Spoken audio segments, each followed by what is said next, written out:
In this video, we'll be taking a look at one college football game happening on September 4th, 2022. Welcome back to Cash Out Sports. Let's dive right into it. Oh, and don't forget to subscribe and to click the bell icon to get notified as soon as these videos get released so that you have more time to plan out your bets as we provide these videos on a daily basis. I can guarantee that you'll have all the important information that you'll need on this one college football game after fully watching this video.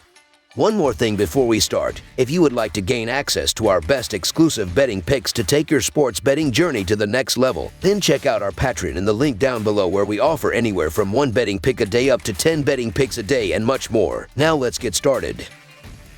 Florida State versus LSU. The Florida State Seminoles hit the road and traveled to New Orleans to take on the LSU Tigers at the Superdome in the All-State Louisiana kickoff. Head coach Mike Norvell heads into his third season at Florida State, and expectations will certainly be high for the multi-time national champion Seminoles. FSU is in the midst of 4 straight losing seasons, which hasn't been done there since the 1970s. The LSU Tigers will play their first game under the regime of former Notre Dame head coach Brian Kelly. 2 years removed from a national title, Kelly hopes to return the Tigers to the glory years of their recent past. Neither team comes into this game ranked, but that could change for the winner of this matchup. The Florida State Seminoles already have kicked off their season as they are 1-0 after defeating the Duquesne Dukes 47-7. With the team already getting some action, they will be in a great spot to go 2-0 after the neutral site game on Saturday in the Caesars Superdome on Sunday evening in the All-State Louisiana kickoff. The LSU Tigers are looking to bounce back after a struggling 6-7 record in the 2021 season and lost in the TaxAct Texas Bowl. They have not announced who will start at the quarterback position, so it should be interesting. Florida State had a forgettable campaign in 2021, finishing 5-7 overall with a 4-4 record in Atlantic Coast Conference games. That left the Seminoles in 5th place in the Atlantic Division, ahead of only Syracuse and Boston College in the standings. In the season opener versus Duquesne last weekend, Florida State had very little trouble during a 47-7 blowout win. Jordan Travis threw for 207 yards, while Treshawn Ward posted 127 rush yards and a pair of scores. Trey Benson and Lawrence Toffel also had nice rushing games. Over on the LSU side, they had a bumpy ride in 2021 as well. The Tigers went 6-7 overall and had a 3-5 mark in Southeastern Conference games. At year's end, the Tigers were in the basement of the West Division, with only Auburn sharing their conference record. LSU started out on a 3-1 clip last year with a lone loss to UCLA. The schedule got very tough from there, however, and the Tigers could only win 3 games the rest of the way. LSU finished off the season with a 42-20 loss to Kansas State. The Seminoles are 5-2 against the spread in their last 7 overall and 3-7-1 against the spread in their last 11 on turf. Florida State is 3-9 against the spread in their last 12 non-conference games. Meanwhile, the Tigers are 5-1 against the spread in their last 6 neutral site games and 5-2 against the spread in their last 7 on turf. LSU is 1-4 against the spread in the last 5 non-conference games. Florida State's chances of a victory on Sunday night likely hinge on 2 factors: the play of quarterback Jordan Travis and how well the offensive line performs against a standout LSU defensive front. The Seminoles didn't show too much in the Week 0 win, but this unit averaged 8.4 yards per play and scored on 8 out of 10 drives. Travis holds the keys to success for Florida State's offense. In the 9 games he started since the beginning of the 2021 season, the Seminoles averaged 34 points a game and 6.4 yards per play. In the 4 contests he did not start, Florida State only managed 17 points a game and 5.1 yards per snap.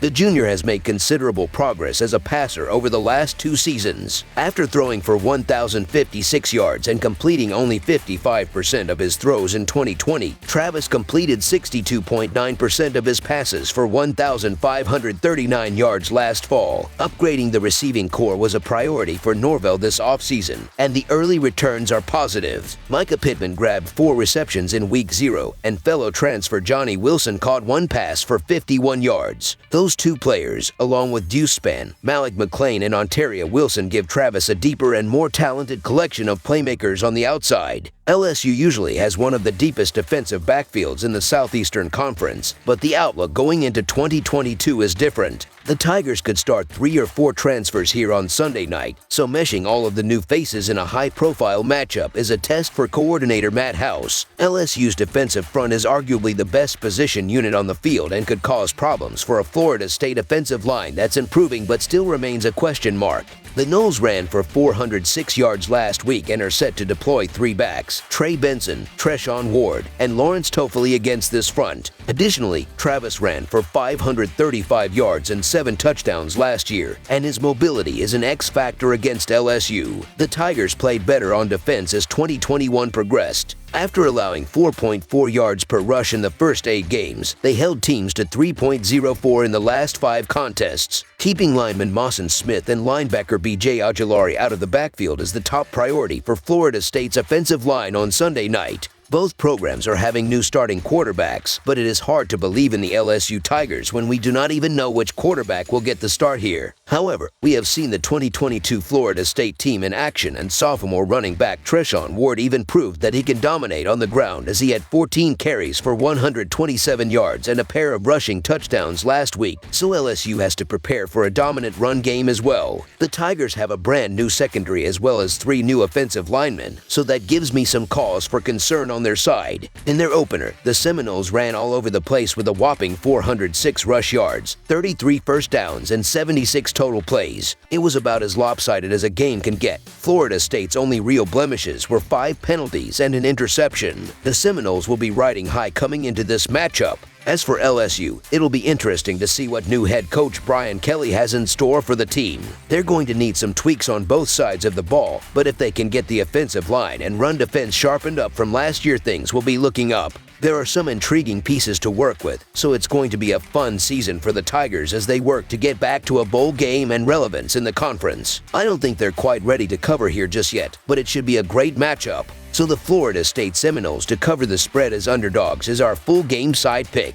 Both teams come into the season with question marks, but the majority of them are on the defensive side of the ball. Kelly's defense, particularly his secondary, has been overhauled with transfers, and it will take them time to gel together. The same can be said for the Seminoles as well, coming off a tough season in the secondary last year and now facing a Brian Kelly passing offense with potentially 2 different types of quarterbacks challenging them. I think most of the rust will be on that side of the ball, but I also think we will see some turnovers here, being the first game for LSU with Kelly at the helm and being the first true test of FSU's season in a hostile environment. Turnovers should create ideal field position for both offenses. The Florida State Seminoles were able to score 47 points last week against the Duquesne Dukes, so it is a little bit of a stretch to expect them to score as well as they did. However, the LSU Tigers should be able to score in the 20s in this game, and this should be a huge game for both offenses. The question mark surrounding the Tigers' quarterback situation for this game gives the offense a bit of an advantage as FSU has to prepare for multiple options. The over has hit in neutral site games as it has hit in 7 of the last 9 Seminoles neutral site games, while it also hit in 5 of the previous 6 Tigers neutral site games. Over the projected total is our full game total pick.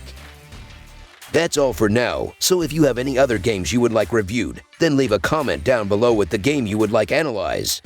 Subscribe to our channel, leave a like on this video, and we'll get to it as soon as we possibly can. We would also love to hear your opinion on the picks presented to you in this video, whether you agree or disagree with them, so leave a comment down below and do let us know.